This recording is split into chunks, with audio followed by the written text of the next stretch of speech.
I el sindicat UGT ha reclamat avui l'aplicació urgent del protocol d'actuació davant agressions en centres escolars similar al que s'aplica en centres sanitaris.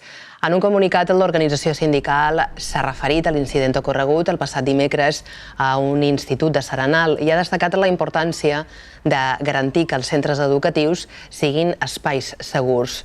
UGT traslladarà la petició del protocol a la mesa sectorial que té previst reunir-se dimecres que ve. UGT Ensenyament sol·licitarà a la mesa sectorial del proper dimecres que elabori un protocol d'actuació similar a l'establert per al personal sanitari, tal i com se va comprometre a elaborar l'anterior executiu l'any 2019 i, a més, ho va plasmar a l'acord de millores socioeducatives del passat mes de març. Per tant, demanam al govern de les Illes Balears que se comprometi a aplicar aquest protocol el més aviat possible.